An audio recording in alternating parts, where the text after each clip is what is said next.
quiero empezar preguntándoles esto.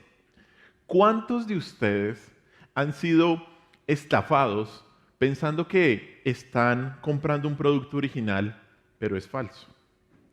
Creo que tal vez algunos de nosotros hemos pasado por esa situación. Pensando comprar algo original, resulta que es falsa, que está chimbo. Y las falsificaciones de productos existen desde que existen las marcas. Se puede falsificar prácticamente todo. Y hoy en día, esas falsificaciones han aumentado con el auge del comercio por Internet. Esto es un negocio que mueve millones y millones de dólares y representan muchas pérdidas pues, para los productores originales de cualquier artículo. Pero además algo pasa con las falsificaciones, que nunca cumplen con los estándares mínimos de calidad del producto original. Por ejemplo, conocí una persona que me dijo que había conseguido un iPhone buenísimo por internet y súper barato y lo compró. Y cuando le llegó el iPhone, pues el teléfono sí decía iPhone, pero pues era un iPhone falso, un iPhone además creo que de China, aunque allá como que hacen los iPhones, ¿no? Pero bueno, este sí era falso. Leí un artículo que daban 5 consejos con respecto a cómo detectar las falsificaciones de productos en Internet. Se los voy a mencionar solamente. En primer lugar, identifica al vendedor. Identifique quién es, dónde está y qué valoraciones tiene de los productos de los compradores, de los que le han comprado a él. Primero, identificar el vendedor. Segundo, identificar el producto. Intentar buscarlo por fuera del portal donde se está vendiendo. Tercero, desconfíe de las gangas en Internet, sobre todo si el producto es nuevo. O sea, un producto vale lo que vale. Cuarto, si tiene dudas, pregunte por ese modelo al fabricante, al que lo hizo. Y por último, el último consejo que daban es contacte al vendedor, pregúntele y pídale pruebas de que lo que vende es original. Al igual que con los productos falsificados, hoy en día hay impostores que están falsificando el mensaje de la palabra de Dios.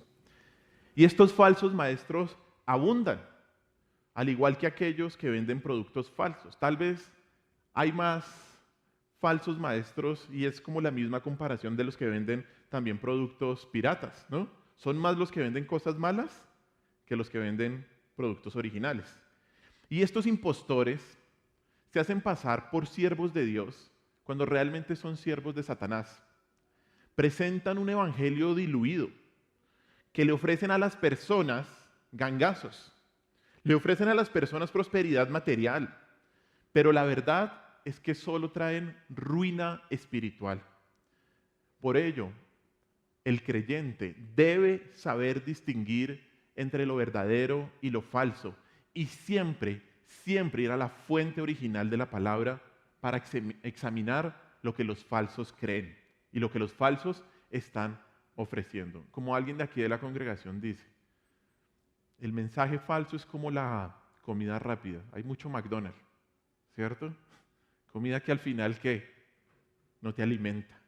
Por eso el creyente debe ¿qué? Examinar la palabra de Dios. Esta es una responsabilidad de todo cristiano y es de lo que Pablo hoy nos va a hablar. Así que vayamos a la Escritura, a Colosenses, que continuamos en nuestro estudio de Colosenses. Vamos a leer de los versículos, Colosenses capítulo 2, versículos del 8 al 11.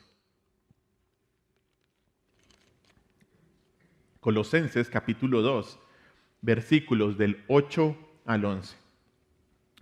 Dice así: mirad que nadie os engañe por medio de filosofías y huecas sutilezas, según las tradiciones de los hombres, conforme a los rudimentos del mundo y no según Cristo.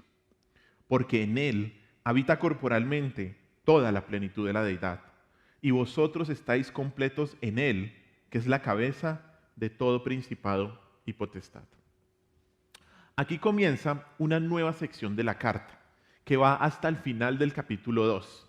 El tema principal es una advertencia sobre los falsos maestros y sus estrategias para engañar a los creyentes. Y esta sección se puede dividir en dos. De los versículos del 8 al 15 se describe cómo Cristo es el remedio en contra del error. Y de los versículos 16 al 23 hasta el final del capítulo 3 se describen a los falsos y los comportamientos que ellos promueven y de los cuales son protagonistas. A su vez, la primera sección, la que va del 8 al 15, se divide en dos. Y hoy vamos a ver la primera, la cual he titulado ¿Cómo no ser engañado por los falsos maestros y su falsa enseñanza? ¿Cómo no ser engañado por los falsos maestros y su falsa enseñanza? El versículo 8, usted mire su Biblia, por favor, y empieza con una urgente advertencia. Dice así: mirad que nadie os engañe. Y esa palabra mirad no se refiere al acto físico de ver, sino que significa examinar algo con mucho cuidado, con mucho detenimiento. Pablo quiere que sus lectores tengan cuidado de que nadie los engañe. Y esta palabra también es bien interesante porque se puede traducir como robar o secuestrar. Y en otras traducciones de la Biblia dice el texto que nadie los lleve cautivos, que nadie los lleve cautivos. Y esto expresa el peligro que los cristianos pueden ser llevados como un botín, pueden ser secuestrados por una forma de enseñanza ajena y anticristiana. Y el punto de Pablo es que esta iglesia está en peligro de ser llevada cautiva. Esta iglesia está en peligro de ser llevada engañada, de ser engañada, y deben ser puestos en alerta para que no se vuelvan presa de los falsos maestros y de la falsa enseñanza. Por ello, en estos versículos, Pablo nos muestra cómo no ser llevados cautivos por los falsos maestros. Y hoy veremos tres estrategias para no ser engañados por los falsos maestros y su falsa enseñanza. Hoy vamos a estudiar esto. 3 estrategias para no ser engañados por los falsos maestros y su falsa enseñanza. Y de esa manera, tener siempre en cuenta la superioridad de nuestro Señor Jesús. Vamos con la primera y voy a volver a leer el versículo 8 del capítulo 2. Dice así, capítulo 2, versículo 8. Mirad que nadie os engañe por medio de filosofías y huecas sutilezas, según las tradiciones de los hombres, conforme a los rudimentos del mundo.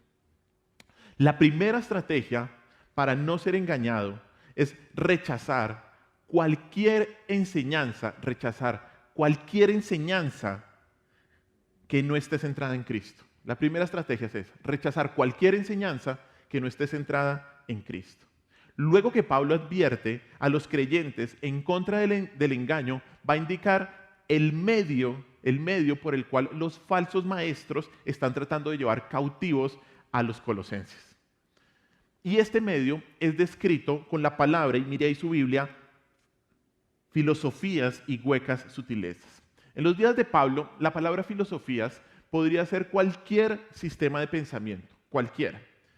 Luego Pablo dice huecas sutilezas, y estos son 2 adjetivos que describen qué es una filosofía de esa época. La primera, la palabra huecas, pues es eso. Significa algo que está vacío, algo que no tiene valor, algo que es trivial y que de hecho es vano. Esta filosofía, es lo que está diciendo Pablo, es ilusoria. Esta filosofía, mientras promete grandes cosas, realmente no puede cumplir lo que dice. Y mire que Pablo más adelante, mira ahí su Biblia, Colosenses 2:23, amplía un poco más por qué esta filosofía es inútil. Dice Colosenses 2:23, tales cosas tienen a la verdad cierta reputación de sabiduría en culto voluntario, en humildad y en duro trato del cuerpo, pero no tienen valor alguno contra los apetitos de la carne. ¿Qué dice el texto? Esas filosofías no tienen valor. Resultan inútiles. Eso es lo primero que dice. Luego Pablo utiliza la segunda palabra para describir la filosofía y esta ideología, que es ¿cuál? Sutiles, huecas sutilezas. Y la palabra sutil o sutilezas en la Biblia muestra algo que es engañoso, algo que busca el engaño de una persona, como el dinero, que el dinero engaña a la persona en su corazón, o también los deseos pecaminosos. Se utiliza esta palabra sutil para decir cómo hay ciertos aspectos de nuestra vida que nos alejan de nuestro Señor y nos engañan pensando que son cosas buenas. Estas 2 descripciones, huecas sutilezas, que Pablo nos muestra de esta herejía, están en contraste directo con lo que Pablo ha estado hablando de lo que significa el Evangelio de Cristo. Pablo en los capítulos 1 y en el capítulo 2, en el capítulo 1 y en el capítulo 2, está mostrando el glorioso evangelio de Cristo, está mostrando quién es el Señor Jesús. Y cuando llega a este punto, a Colosenses capítulo 2, versículo 8, Pablo les dice, miren, esto es hueco, es sutil, esto es vano y esto es engañoso, esto no los lleva a nada. De hecho, miremos ahí en Colosenses capítulo 1, versículo 6, la primera descripción que Pablo da del evangelio. Dice así, Colosenses 1, 5 y 6. A causa de la esperanza que está guardada en los cielos, de la cual ya habéis oído por la palabra verdadera del evangelio, que ha llegado hasta vosotros, así como a todo el mundo, y lleva fruto, y crece también en vosotros desde el día que oísteis y conocisteis la gracia de Dios en verdad. Varios adjetivos, varias maneras de cómo Pablo está describiendo el evangelio de verdad. Uno es ese, es en verdad. Otro trae esperanza. Es verdadero, ya lo dije. O sea, tiene poder, lleva fruto. Y esto es bien interesante porque lo que Pablo le está diciendo a esta iglesia en Colosas es que donde la filosofía engaña a la gente, el evangelio es verdadero y es confiable. Donde la filosofía es vacía y desprovista de valor espiritual, el evangelio es poderoso y es transformador, trae fruto. Pero Pablo no solo describe esta filosofía como vana y engañosa.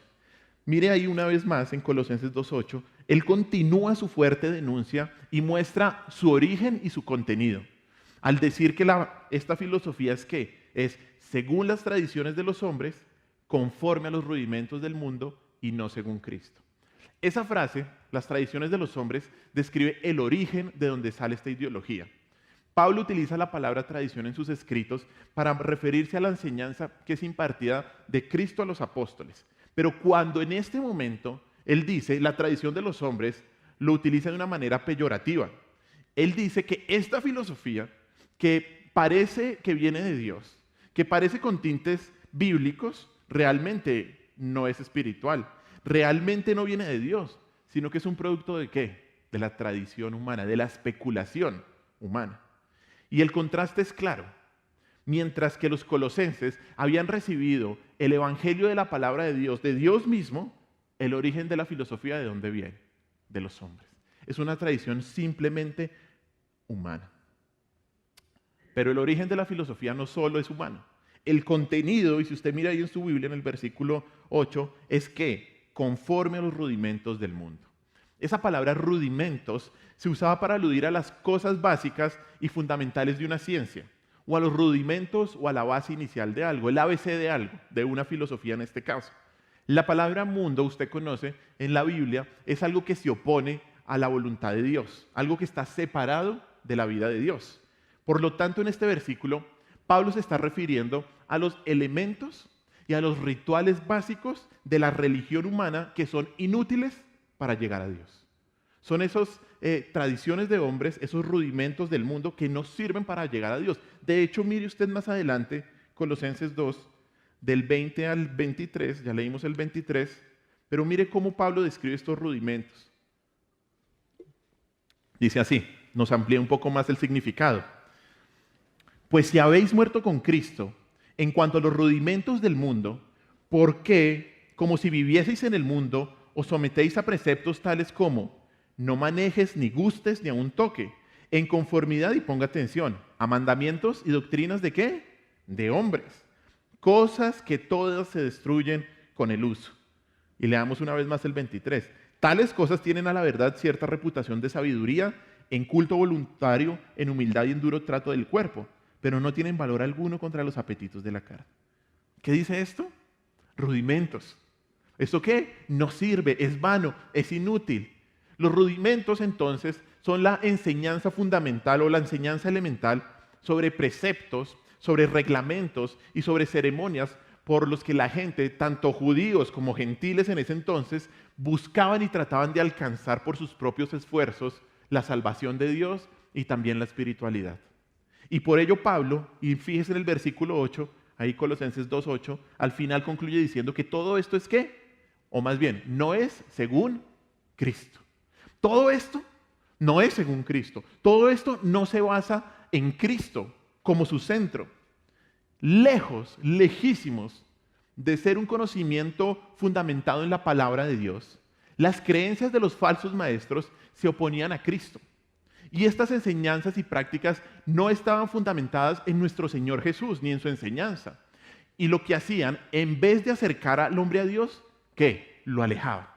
Lo alejaban. En vez de que el hombre glorificara más a Dios por la obra de Cristo, lo que terminaba pasando es que el hombre, ¿qué? Se glorificaba más a sí mismo. Porque todo lo que hacía era parte de su propio esfuerzo.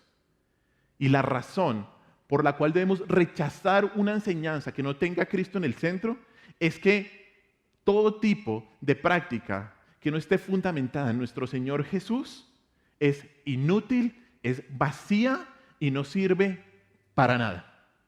Para nada. Y hoy en día, este tipo de filosofías, de ideologías y de creencias abundan y son disfrazadas, o se disfrazan más bien, de diferentes maneras. La gente cree que hacer ciertas cosas los llevarán a estar completos y que cumplir ciertos requisitos impuestos por sí mismos o por otras ideologías hará que puedan alcanzar la plenitud total.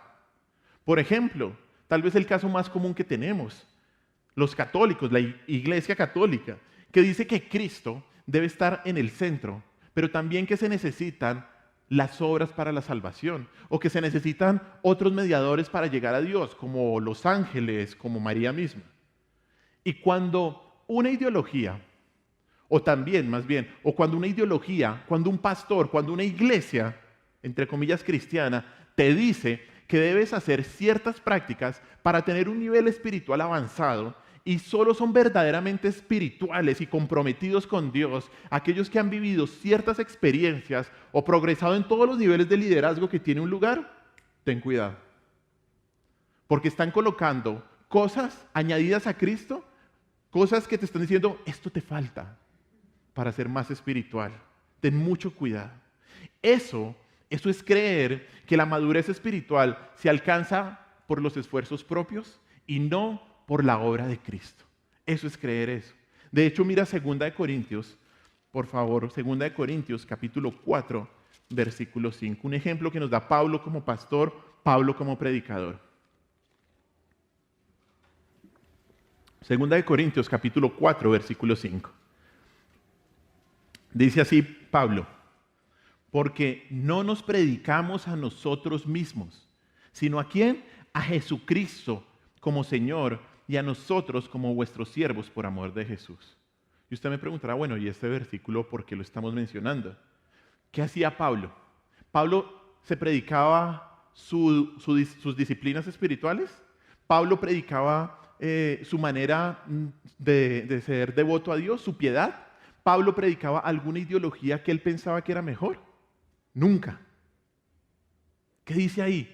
No nos predicamos a nosotros mismos, sino ¿a quién predicamos? A Cristo. Un pastor no tiene nada que hablar de sí mismo en el púlpito. Nada. O no puede imponer un sistema de, entonces, así es como yo hago el devocional, esto es como todos debemos hacer el devocional. ¿Qué es esa locura? No. La iglesia no predica a hombres. La iglesia predica ¿a quién?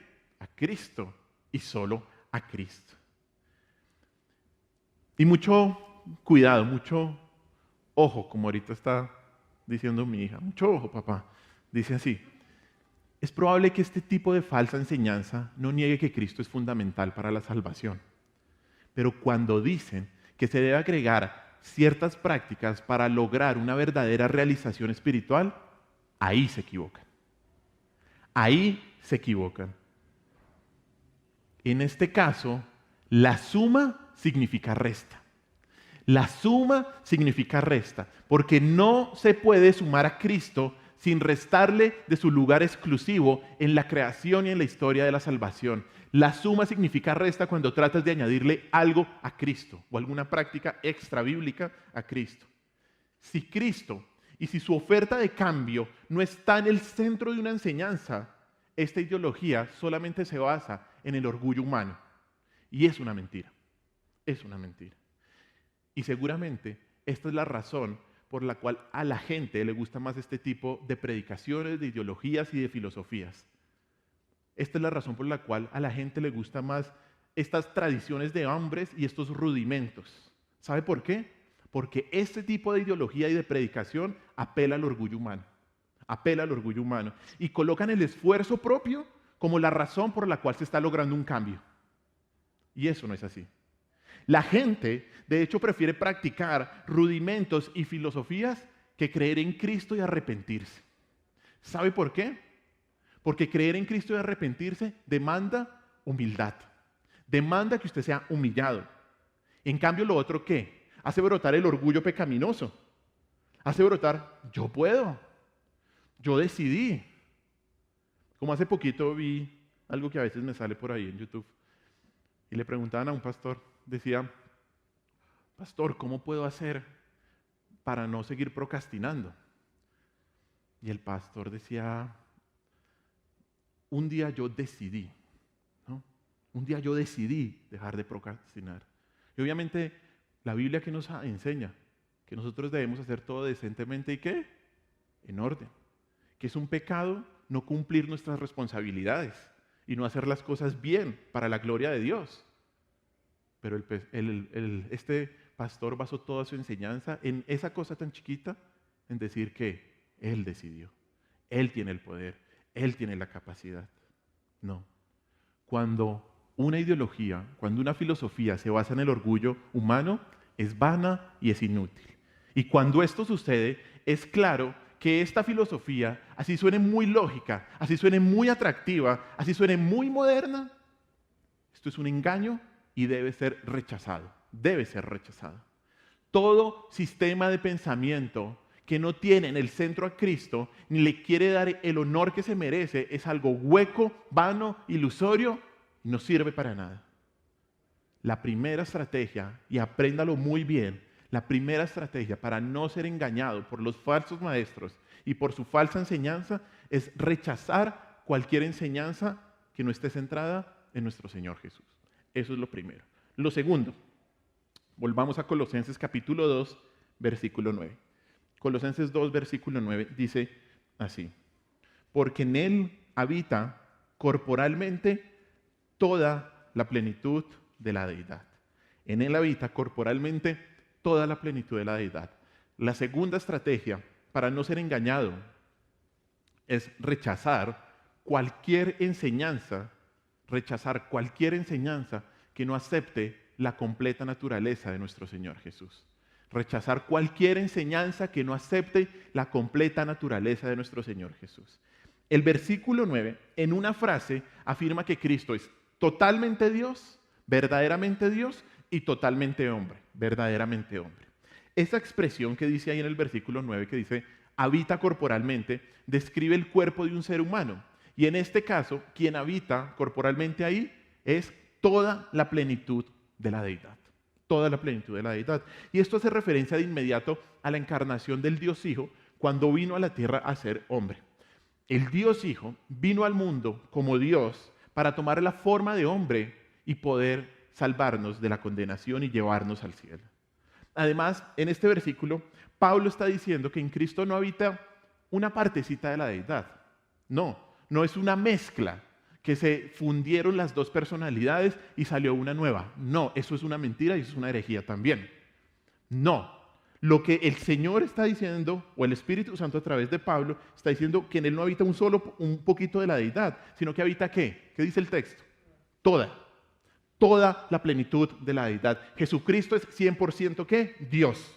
100% Dios, 100% hombre. La plenitud significa el todo total. Y esto muestra que la deidad está incorporada total y absolutamente en Cristo. Vamos a un texto de apoyo. Filipenses capítulo 2, ahí al ladito de Colosenses, Filipenses capítulo 2, versículos 5 y 7, al 7. Dice así, Filipenses 2 del 5 al 7. Haya pues en vosotros este sentir que hubo también en Cristo Jesús, el cual siendo en forma de Dios, ahí está, no estimó el ser igual a Dios como cosa que aferrarse, sino que se despojó a sí mismo, tomando forma de siervo, hecho semejante ¿a quién? A los hombres. Y después muestra todo su proceso, ¿no? Su humillación como siervo, su muerte en la cruz. Cuando el texto ahí dice se despojó a sí mismo, no significa que se despojó de su deidad. Muy importante entender este versículo. No se despojó de su deidad, se despojó de su posición en el cielo como Dios. Pero siguió siendo Dios y llegó a ser ¿qué? Hombre. 100% Dios, 100% hombre. Y esta afirmación que está haciendo Pablo en Colosenses era muy importante para descubrir el engaño de los falsos, porque en ese entonces se creía, había una especie de dualismo filosófico que decía que el espíritu es bueno y la materia es malo. Y esas dos cosas no podían unirse. Esto es el origen de lo que fue a darse como la filosofía gnóstica. ¿Listo? Entonces, lo que Pablo está diciendo ahí es que el Señor y toda la naturaleza del Señor es que es hombre y es Dios. Por eso en este versículo, lo que Pablo está haciendo es no solamente afirmando la deidad de Cristo y su humanidad, sino también algo muy importante. ¿Y sabe qué?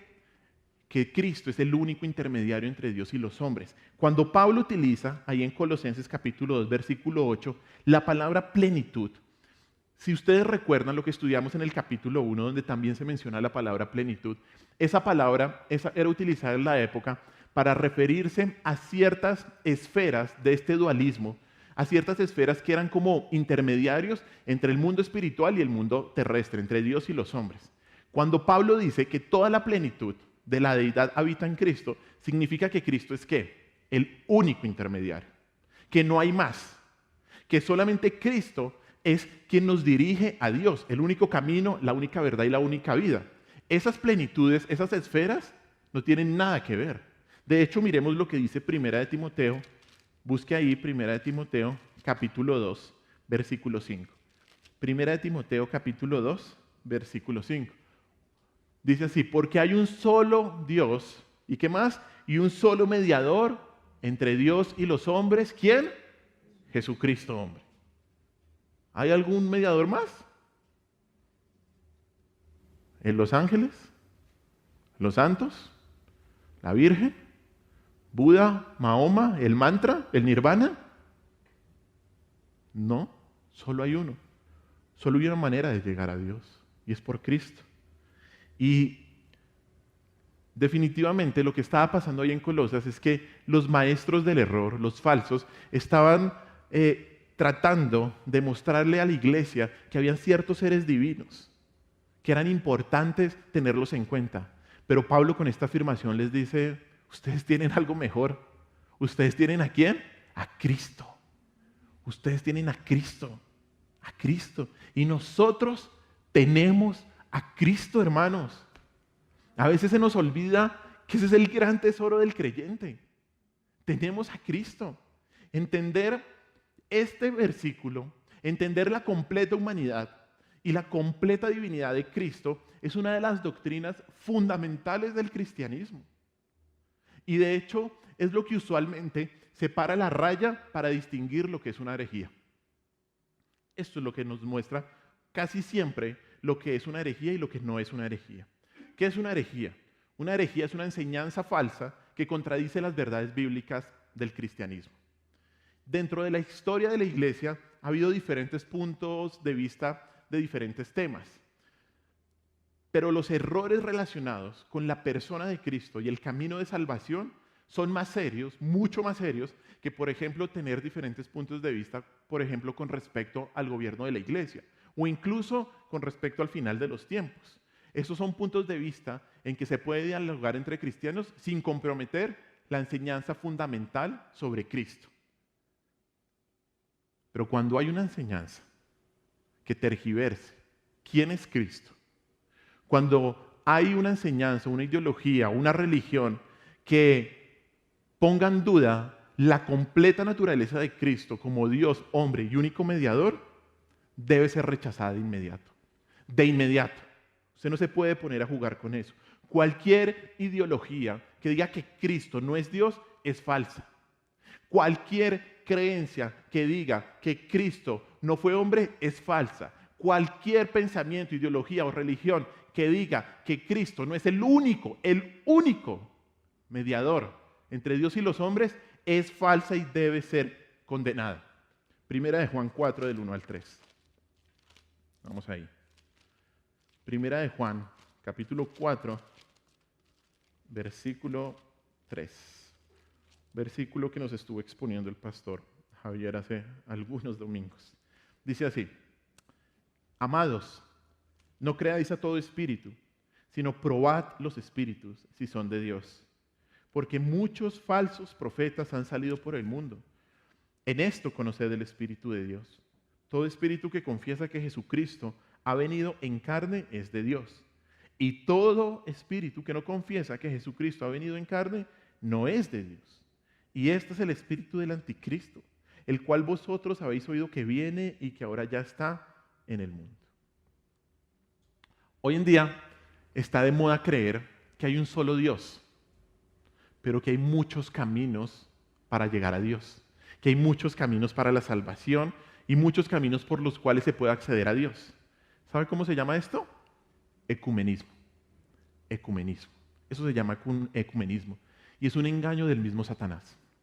Este es un movimiento que ha influido en ciertas iglesias que dicen ser cristianas, que busca unificar diferentes grupos religiosos para estar unidos en torno a un falso concepto del amor y de la unidad. Algunos más liberales, cristianos que se dicen cristianos, pero son más liberales, han querido unir, de hecho, a unirse con otras religiones en un mismo movimiento ecuménico. Pero esto es buscar la unidad a expensas de la verdad bíblica.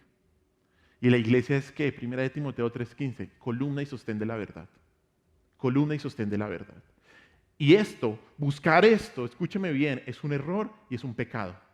Es un error y es un pecado. Pensar unirse con creencias que niegan que el único camino para la salvación es Cristo es un pecado. Pensar que me puedo unir con otra iglesia y que esa iglesia no diga que el Señor es Dios o que es hombre es un pecado. Miremos lo que dice 2 Corintios 6. 2 Corintios 6, versículos del 14 al 16. 2 Corintios 6, del 14 al 16. Un versículo que se utiliza, que puede tener aplicaciones o implicaciones cuando un creyente está de novio o de matrimonio con un incrédulo. Pero el contexto es la iglesia. Y mire lo que dice.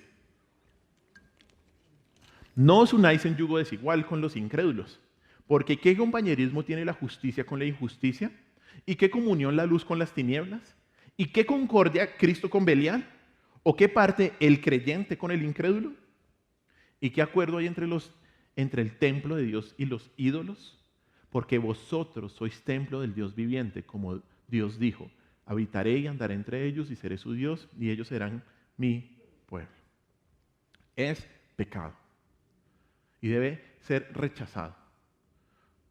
No podemos unirnos, no podemos pensar que porque un grupo diga que tiene un concepto de Dios, pero niegue la perfecta naturaleza de Cristo y la completa naturaleza de Cristo, podemos estar unidos con ellos. No. Cuando una enseñanza le quita, le añade o anula a la persona de Cristo como Dios, hombre y único mediador, debe ser rechazada, pues esto es una herejía. Esto es una herejía. Si no quieres ser engañado por creencias mentirosas, siempre ten en cuenta que Cristo es verdaderamente Dios, que Cristo es verdaderamente hombre y que Cristo es el único mediador y que nada te haga dudar de la completa naturaleza de Cristo. Cualquier creencia que lo niegue es falsa y va a tener que dar cuentas en el día del juicio. Va a tener que dar cuentas. ¿Cómo no ser engañado por los falsos maestros y su falsa enseñanza?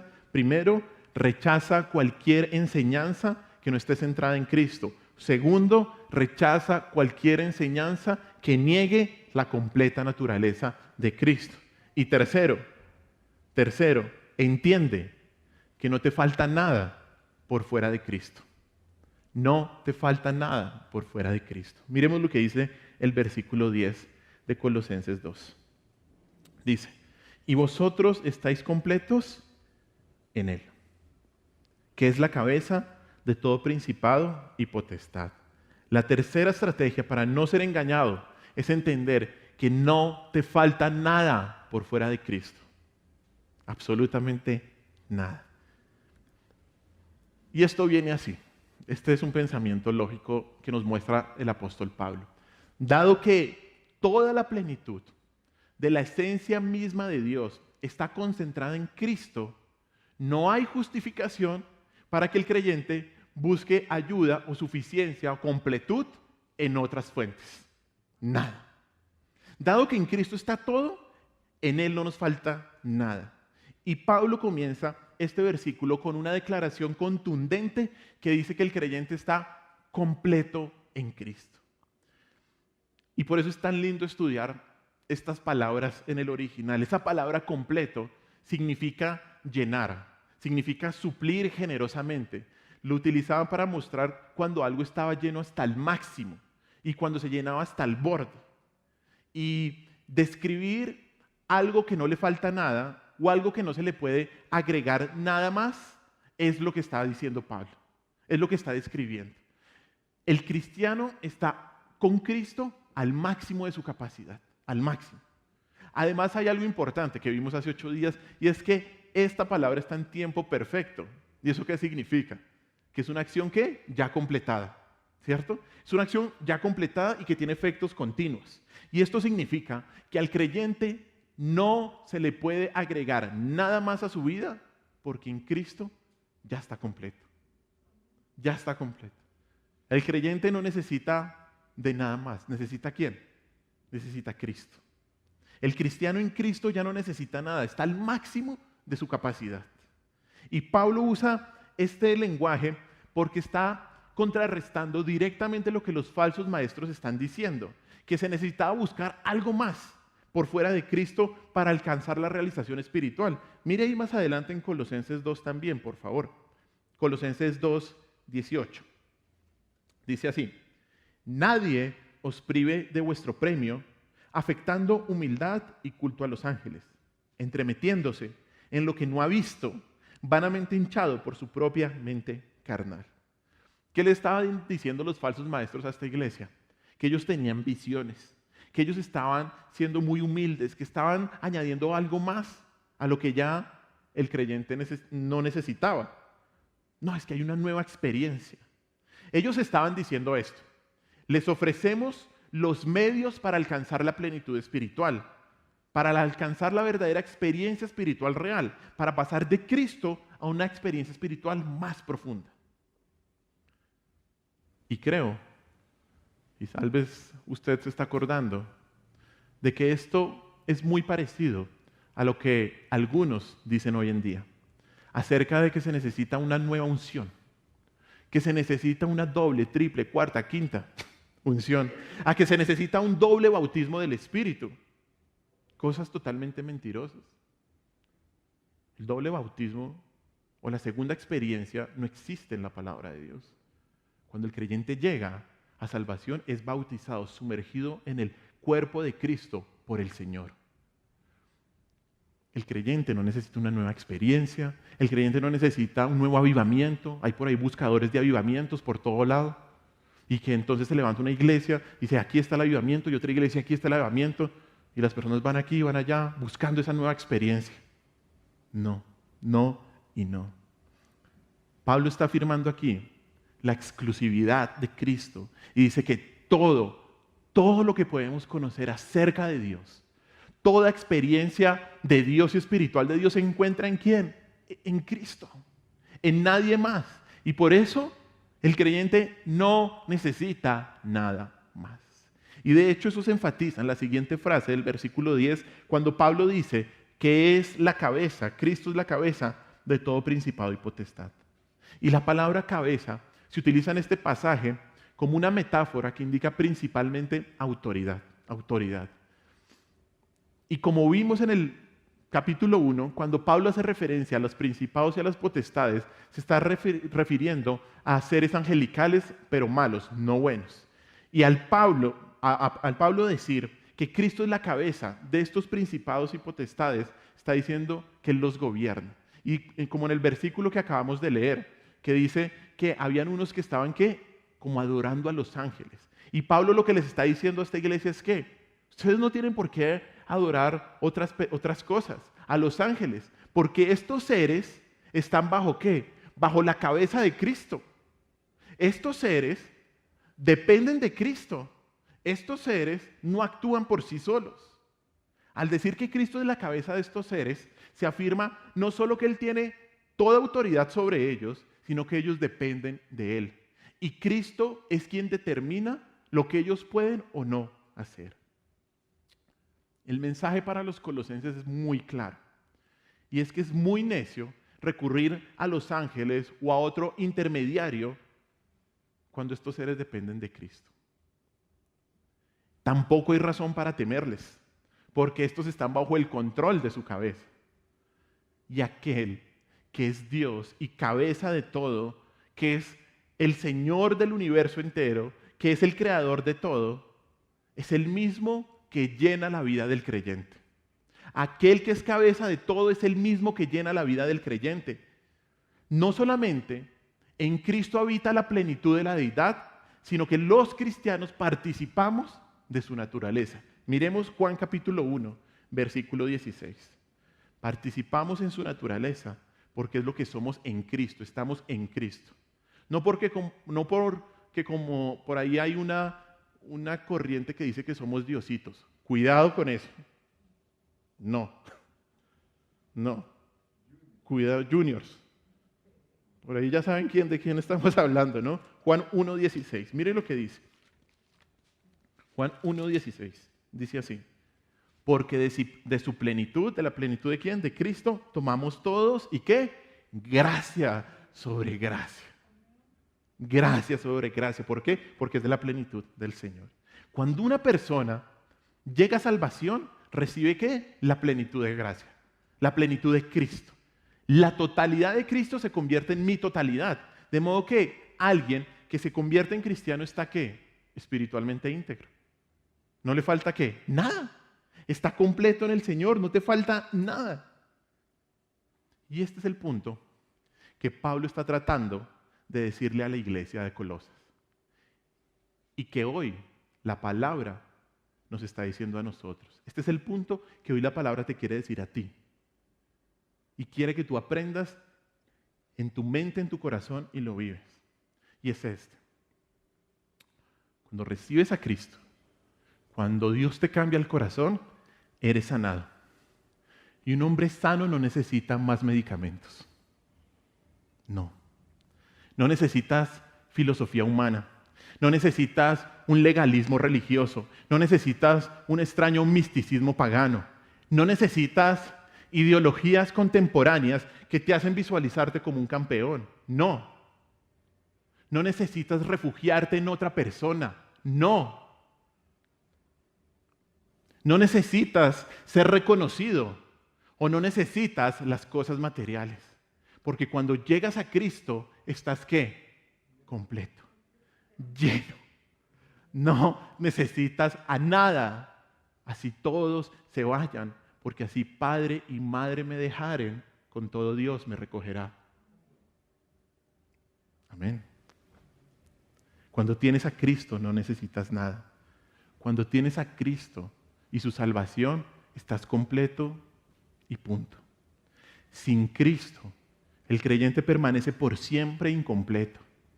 Bueno, pues no es creyente, pero es incapaz de alcanzar el verdadero fin de su existencia.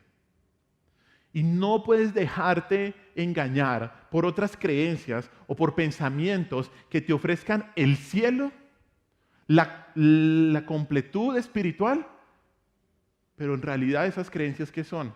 El infierno. Porque el cielo es cielo, porque está Cristo. Miremos Jeremías 2:13. Jeremías 2:13.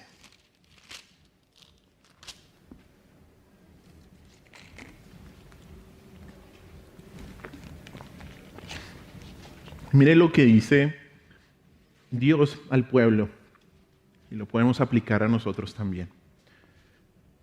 Jeremías 2:13. Porque dos males ha hecho mi pueblo. Me dejaron a mí fuente de agua viva y cavaron para sí cisternas rotas que no retienen agua. Tratar de buscar algo más, aparte de Cristo, te hará como una cisterna rota que nunca se llena. Así como Jesucristo hizo milagros de curación, que sanaron de inmediato y completamente a las personas, lo mismo ocurre cuando Jesús llega a tu vida. Cuando Jesús llega a la vida de una persona y le da salvación, cambia su corazón, cambia sus deseos a una nueva persona. Esta salvación es completa. Esta salvación es total. Y el nuevo creyente no necesita nada más. Cristo es la fuente que nunca falla. No cometas la torpeza de cavar cisternas rotas que no pueden retener el agua que necesitas. ¿Se acuerdan la maravillosa historia del encuentro del Señor Jesús con la mujer samaritana? El Señor le dice, yo te daré un agua de la cual nunca más vas a tener sed. En Cristo estás completo. Si tienes a Cristo no te falta nada. Cuando una ideología, incluso, y escúchame bien, con tintes cristianos, te diga que necesitas algo aparte de Cristo, te está engañando. Te está engañando. Te está metiendo gato por liebre. Cuento chino.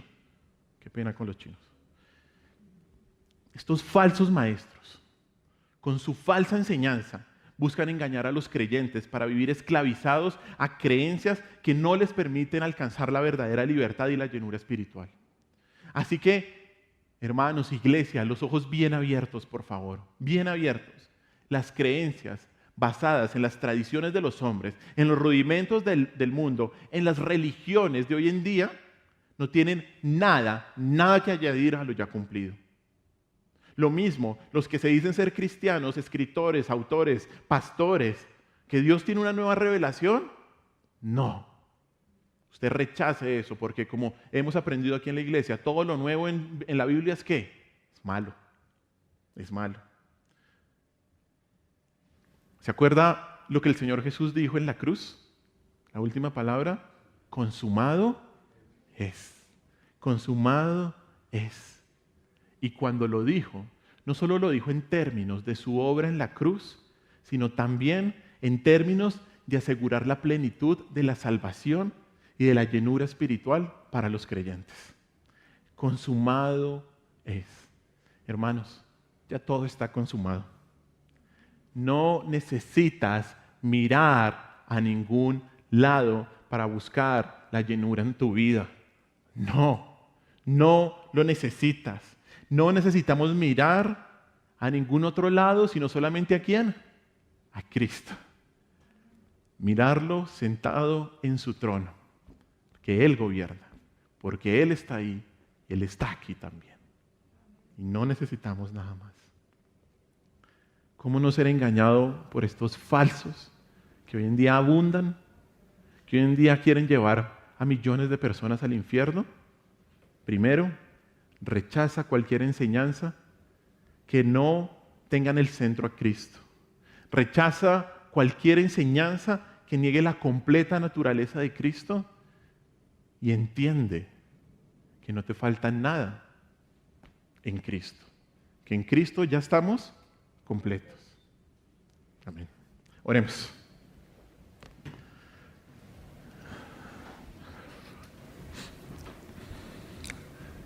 Señor, te damos gracias por este día. Gracias por tu amor, Dios. Gracias por tu inmensa misericordia con nosotros, Señor. Padre Celestial, en un mundo donde hoy en día abundan los falsos profetas, la falsa enseñanza, Señor, ayúdanos a tener claro que tú debes estar siempre en el centro de toda enseñanza. Ayúdanos a tener claro, Señor, que debemos aceptar tu completa naturaleza, tu deidad, tu humanidad, y que eres el único mediador. Ayúdanos a tener claro esto, Señor, y a entender, mi Dios, que en ti estamos completos. Que en ti no nos falta nada. Señor, perdónanos porque muchas veces hemos buscado la llenura espiritual en otras cosas, incluso habiendo conocido tu palabra, habiéndote conocido a ti, Señor. Muchas veces hemos buscado incluso refugiarnos en el estudio, en el poder, en el trabajo, en otra persona, Señor, para alcanzar la llenura, para sentirnos bien. Y hoy te pedimos con todo nuestro corazón, Señor, que nos perdones, porque solamente tu amor nos puede llenar, porque en ti ya estamos completos. Te alabamos y te bendecimos, Señor. Ayúdanos a tener los ojos bien abiertos, porque estos falsos maestros hoy quieren quitarte de tu lugar principal y central que te mereces y que tienes ya. Ayúdanos, Señor, y que nuestra vida te dé la gloria. Gracias, mi Señor Jesús. Gracias, mi Cristo amado, porque tú eres lo único que nos llena. En tu nombre, mi Señor Jesús, hemos orado. Amén.